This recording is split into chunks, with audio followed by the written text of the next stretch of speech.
햇볕 쨍쨍 연일 계속되는 폭염. 일어섰다 하면 눈앞이 핑! 팔다리 힘은 빠지고 여기에 심각한 두통까지. 혹시 더위를 먹은 건가 싶지만 실은 이 모든 증상이 뇌가 보내는 위험 신호라는데. 국내 단일질환 사망률 1위 뇌졸중. 반신마비와 치매 등 심각한 후유증을 남기는 질환이지만 뇌졸중 환자 10명 중 4명은 그 증상을 인지하지 못한다는데. 과연 내 머릿속 시한폭탄, 뇌졸중을 막을 방법은? 장민욱 신경과 교수, 오한진 가정의학과 교수, 오은경 요리연구가, 방송인 문영미와 함께 치료의 골든타임을 알리는 뇌졸중 초기 증상부터 뇌 건강을 위한 맞춤 생활습관과 식습관까지 여름철 뇌졸중에 대한 황금 정보를 지금 알려드립니다.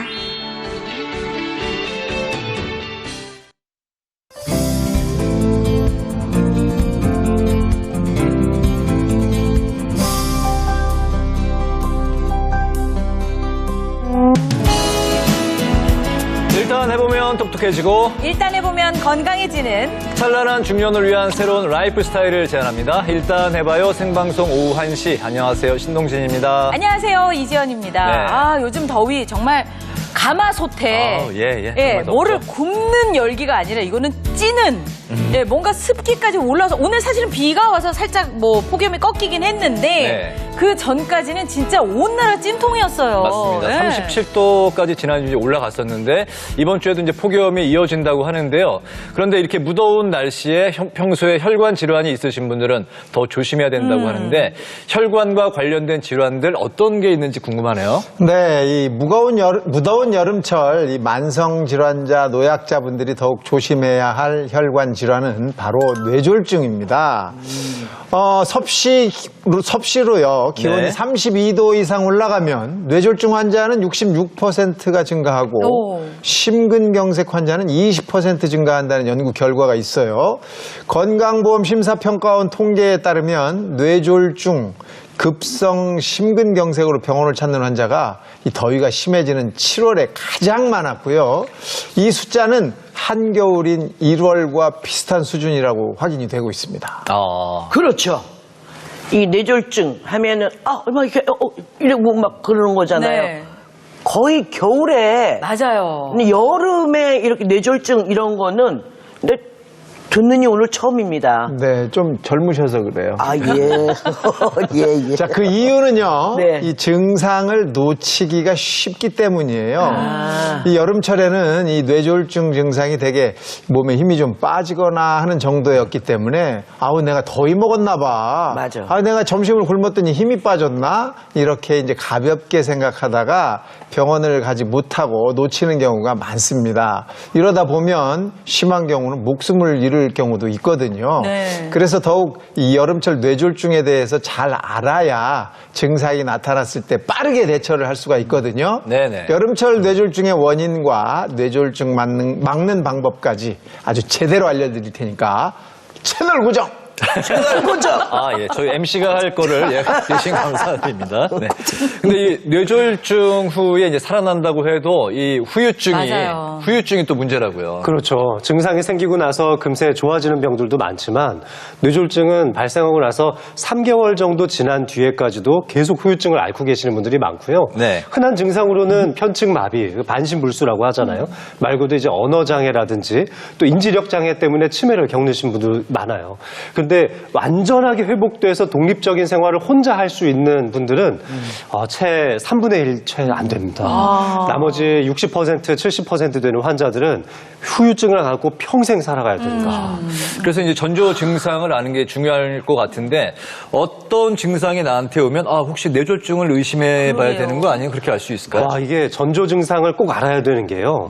얼마 전에 한 2, 3주 전쯤에 저한테 오셨던 60대 여성분이셨는데 평소부터 처음부터 만성적으로 관절염이 있어서 무릎이 아프셨던 거예요. 근데 그날따라 유난히 왼쪽 다리에 힘이 잘 안 들어가는데 소파에서 이렇게 일어나려고 하는데 무릎이 딱 아프면서 완전히 힘이 주어지질 않으니까 네. 관절염이 도졌나? 이래서 더 안 좋아졌나? 이런 생각 때문에 그냥 119에다가 전화를 마지못해서 나중에는 하셨는데도 119 대원들한테 그렇게 얘기하신 거예요. 제가 원래 만성적인 관절염인데 그게 좀 안 좋아진 것 같다. 그래서 아마 상의를 해서 관절염을 치료하는 병원에 먼저 가셨더라고요. 네. 그래서 그 병원에서 많은 시간을 허비하시고 뒤늦게 병원에 오신 분들도 있었어요. 그때 그 증상을 잘 알았더라면 훨씬 더 빨리 병원에 와서 좋은 치료를 받으셨을 텐데 그래서 뇌졸중 초기 증상을 아는 게 무엇보다 중요하고요. 또 여름철 뇌졸중의 예방법까지 오늘 모두 다 알려드릴 겁니다. 네. 자, 알겠습니다.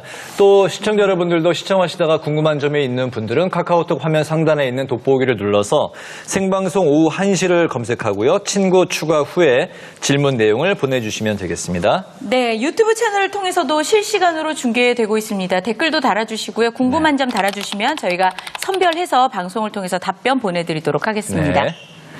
자, 뇌졸중이 전 세계 단일 질환 사망률 1위라고 하더라고요. 근데 이게 굉장히 참 무서운 병인데 이게 결국은 나이가 들수록 그 위험도가 이제 높아지는 그런 걸로 이해를 하면 되는 건가요? 그렇죠. 맞습니다. 이 뇌졸중은 뇌의 영양분과 산소를 공급하는 이 뇌혈관에 문제가 생겨서 발생되는 질환을 통틀어서 말하는데요. 네. 특히 나이가 들어감에 따라서 우리 몸의 혈관은 탄력을 잃게 됩니다. 지금 영상 보시는 것처럼 특히 뇌로 혈액을 공급하는 이 경동맥이라는 게 좌우에 있는데요. 여기에 노폐물과 콜레스테롤 같은 지방이 쌓이면서 혈관 벽은 점점 두꺼워지고 혈관은 좁아지게 되죠. 네. 자, 그래서 보니까 뇌졸중 환자 5명 중에 4명은 60대 이상이고요.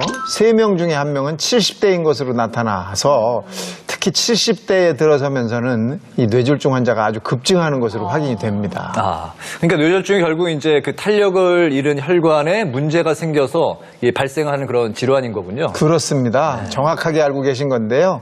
이 뇌졸중은 이 뇌가 졸도하고 있는 중이다. 그래서 뇌졸중이에요. 증이 아닙니다. 예, 혈관이 막히는 뇌경색과 혈관이 터져서 문제가 생기는 뇌출혈 이 두 가지로 나눠지는데요. 먼저 이 뇌경색은 혈관이 막혀서 뇌의 일부가 손상되는 거죠. 이 뇌졸중의 80%가 뇌경색 환자인데요. 가장 큰 원인은 동맥경화입니다. 혈액 중에 콜레스테롤이 많거나 혈관에 기름기가 많이 쌓여서 동맥혈관의 안쪽 벽에 쌓이면 혈관이 좁아지거나 막히죠. 그러면 이 뇌로 가는 산소와 영양분 공급이 안 되니까 그 뇌의 부위에 손상을 입고 뇌가 녹아버리는 괴사가 되는 것을 말합니다. 네. 자, 이 다음으로는 이제 뇌출혈이 있는데 뇌혈관 중에 주로 작은 혈관에서 출혈이 생겨요.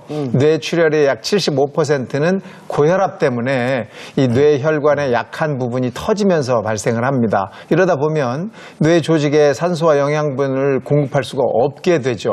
사실 혈관이 동맥경화로 딱딱해져 있는 상태에서 과도하게 흥분을 한다거나 과로를 한다거나 긴장 같은 이런 일들이 생기게 되면 혈관에 갑작스럽게 힘이 가해지고 혈관이 더 이상 견디지 못하고 터져버리는 거예요. 특히 당뇨병이 있거나 고지혈증이 있는 이런 분들, 바로 이분이죠. 이런 분들 흔히 발생할 수 있어요. 주의가 필요합니다. 네. 아니, 근데 혈관이 터지면 그건 정말 위험한 상황 아닌가요? 그러니까요. 네. 뇌동맥류라는 말 들어보신 적 있을 텐데요. 혈관 이렇게 풍선처럼 부풀어 오르다가 퍽 하고 터져버려서 뇌의 빈 공간으로 일시에 출혈이 발생하는 건데요. 이 뇌동맥류 같은 경우에는 100명의 환자가 딱 출혈이 생기면 거의 그 자리에서 30명 정도 돌아가십니다. 3분의 1 정도가 그 정도로 돌아가시고 그리고 나머지 또 한 3분의 1 정도는 병원에 와서 시술하고 치료받는 가운데에서 또 돌아가실 경우가 많아요. 이게 재출혈이 일어나는 경우가 많거든요. 그러면 나머지 한 3, 40명 정도가 그래도 치료를 받고 어느 정도 좀 원만하게 살 수 있는데 독립적인 생활이 가능할 정도로 건강해지시는 분은 20명 정도밖에 되지 않습니다. 따라서 정말 이 한쪽 팔다리가 마비가 온다거나 뭐 시야장애가 생긴다든지 언어마비라든지 이런 전신마비까지를 포함해서 다양한 후유증이 많기 때문에 정말 이 뇌출혈은 걸리면 정말 안 된다. 이 예방만이 살 길이다. 이렇게 볼 수 있습니다. 어우, 정말 그 무서운 병인데요. 특히나 이 뇌졸중이 저도 뇌가 졸도 중이다. 뭐 이런 아까 말씀하셨는데 오늘 처음 알았습니다. 그만큼 무서운 질병인데 여름철에 뇌졸중의 위험이 그만큼 또 높아진다는 것도 좀 충격인데 여름철이 되면은 혈관에 이 변화가 굉장히 좀 많은가 봐요. 네, 그렇죠. 일단은 겨울에는 혈관이 좀 수축하지만 여름에는 또 혈관이 쭉 늘어나면서 처지고 탄력을 잃게 되는데요. 이때 혈액이 우리 몸 구석구석으로 잘 뻗어 나가줘야 되는데 혈관이 축 늘어져 있고 넓어져 있으니까 일시적으로 혈압이 떨어지는 현상이 생깁니다.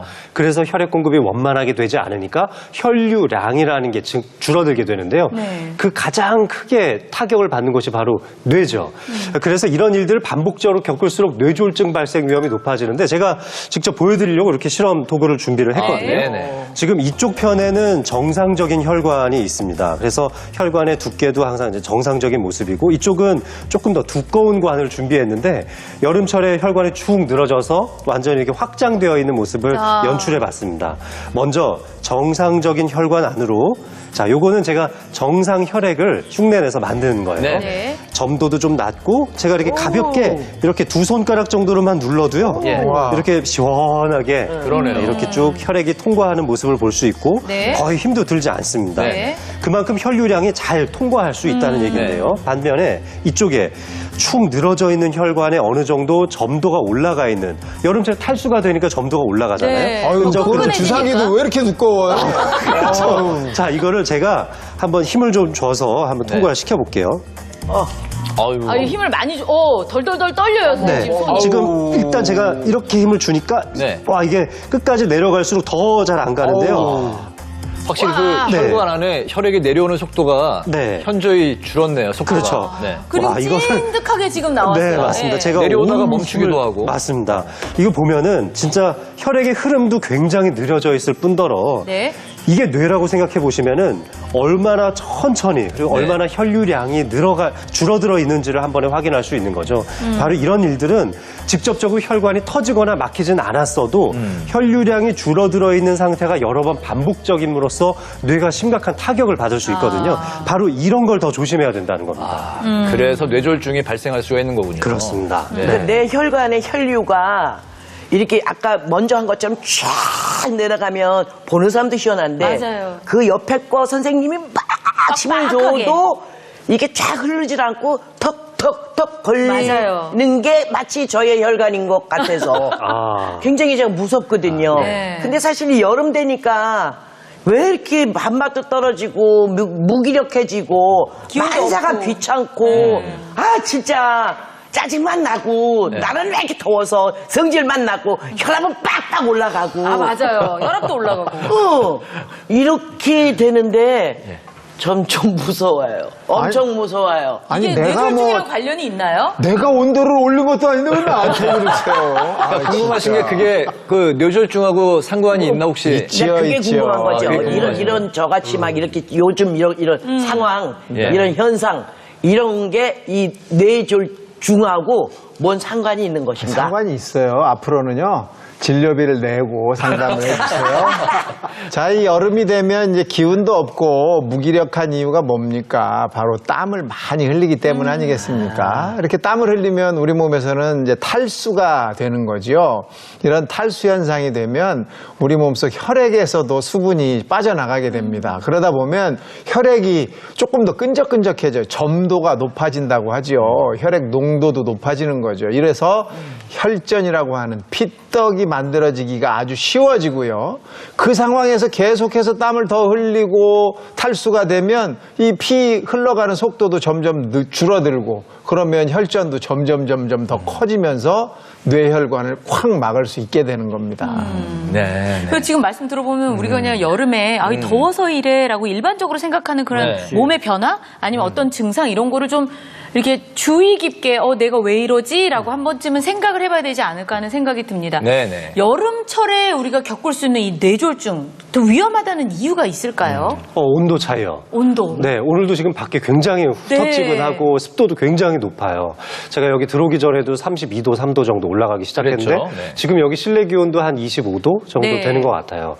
그런데 이 정도면 실내외 기온 차이가 5도에서 10도 정도 차이가 나는 걸 누구나 많이 경험하시게 될 텐데 이런 경험을 할 때 아주 급격하게 온도 변화에 적응하면서 혈관이 수축했다가 갑자기 팽창했다가 또 혈관이 수축하면서 심장 박동이 빨라지고 혈압이 또 오르기도 하거든요.